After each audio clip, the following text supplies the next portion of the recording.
Many of us enter into marriage without this understanding. The fact that somebody loves you doesn't mean that the person is an inferior human being. If you don't learn how to value who a man is, you will lose him in marriage. You may not lose him in a relationship, but when you enter into the marriage, you may lose him. If you don't understand the prophetic value of a woman whilst single today, there is a likelihood, even 80% likelihood, that you will end up losing your wife very soon. The man is made as an authoritative figure. That is how the man is made. That is why every man you see have got a particular ego that must be massaged as though he's in control of life. That is who a man is. The man has been made to make command. The man has been made to bless. The man has been made to curse. The man has been made to be responsible for generations upon generations and the direction of generations. That is who a man is. It's inside of a man. If you don't know this and you marry a man and you begin to mess up, you are in the course and in the journey of losing him. You may be in the same house with him, but you have lost him. That is what is happening in many homes today, because the woman didn't understand who she is dealing with. I will come to who a woman is.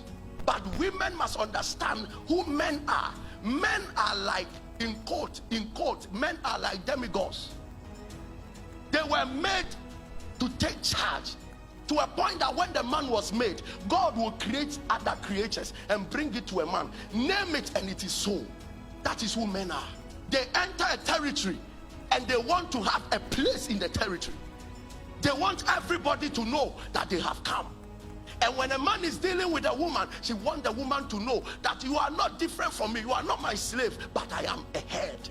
In a way, I carry a certain authority. And the woman must understand that every man that I meet is crying from the innermost part of his being, is crying for that response, that acknowledgement that I am in authority.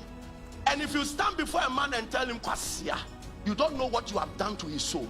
If you stand before a man and tell him you are a useless man, you don't know. So women, we don't understand what we are dealing with.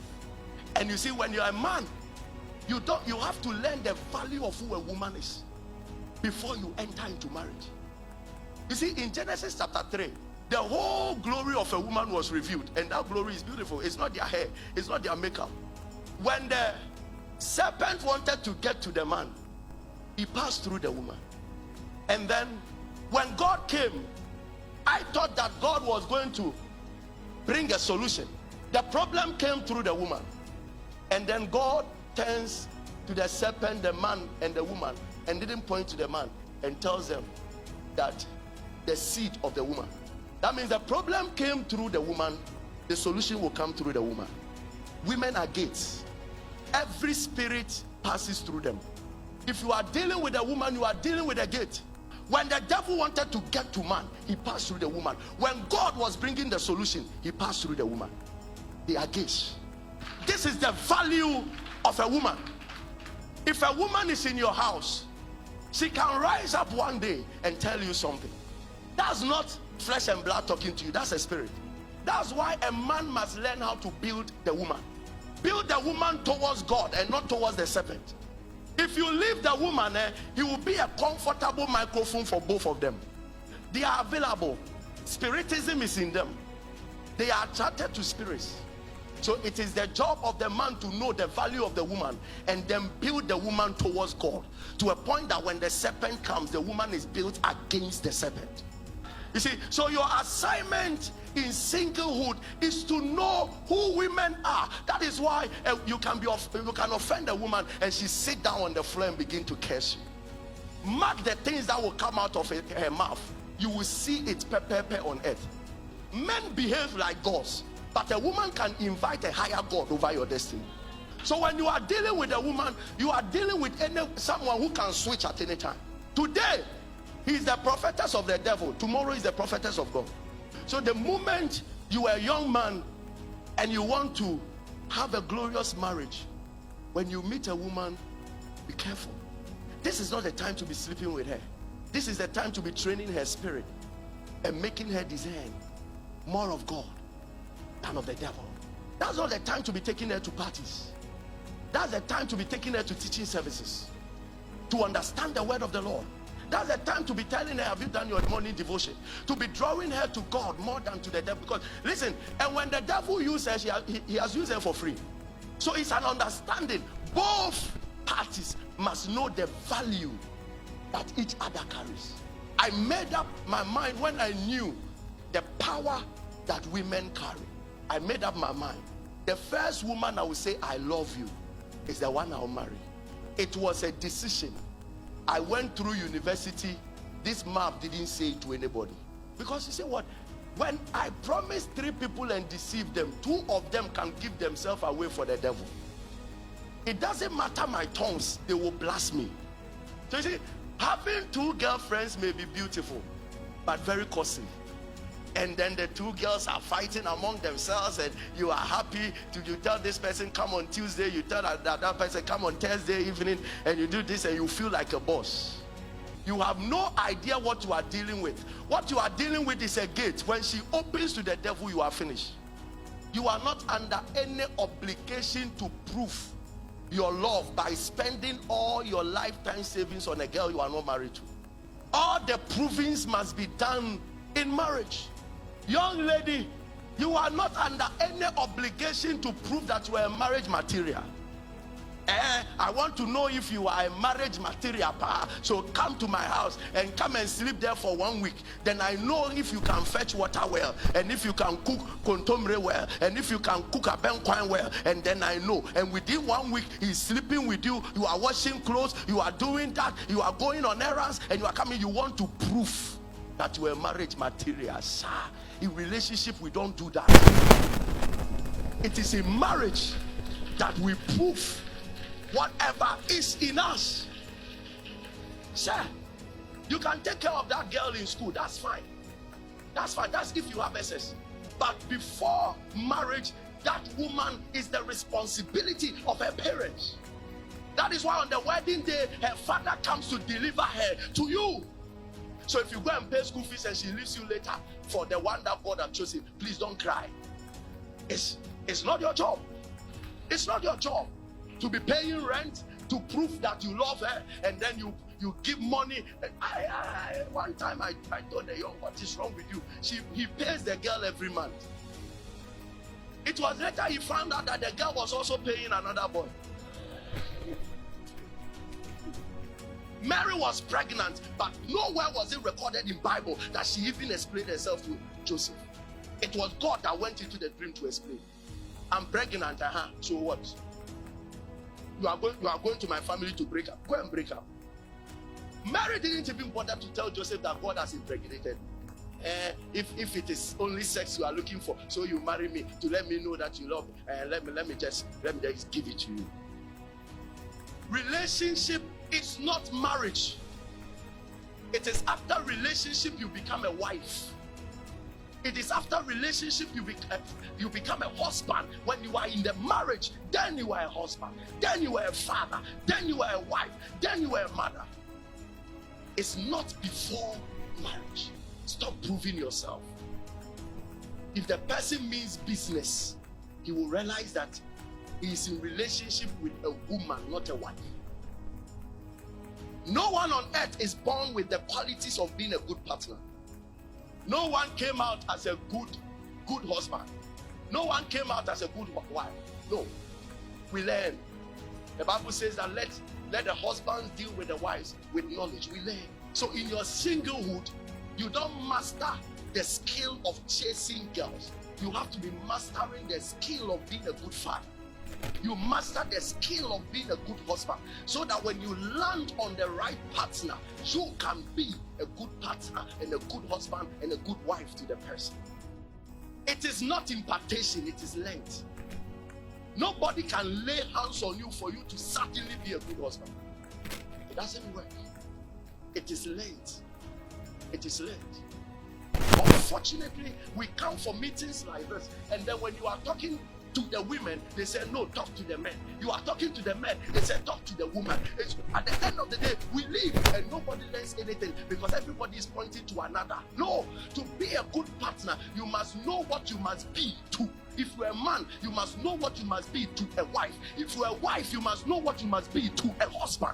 It's not what the husband must be to you. That is the generation we have today. All girls know who a man must be to them. They don't know who they must be to a man.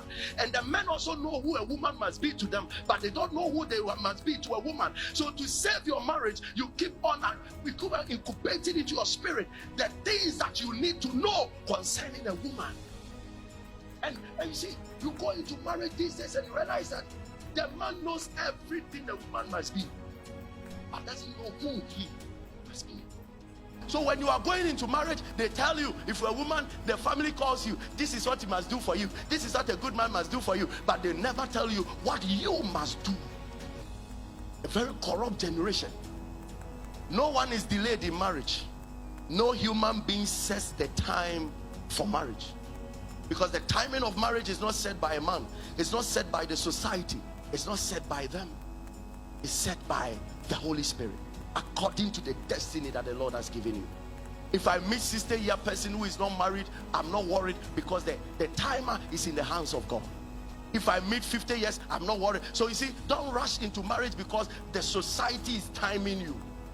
No, because of that, people have married monsters just to please a family, just to please friends, just to please society. They just jumped into something before turning back to know they didn't analyze what the decision they made. Wow, what if you hear that? Obi Warren, Obino, that Obi can be upon you. Don't let anybody give you pressure on it. Marriage is not a joke. Omo be now sorry, and Opa me can't say go and marry. Do you think it's a joke?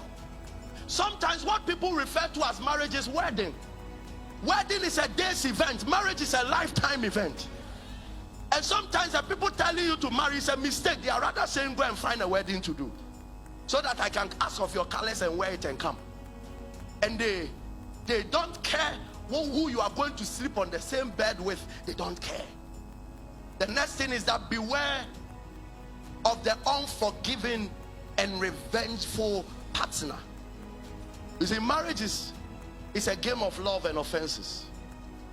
Today, everything about me tells you that I love you. Tomorrow, I'm in a swing mood, and everything about me tells you, the interpretation to you is that I'm not a good man, I hate you.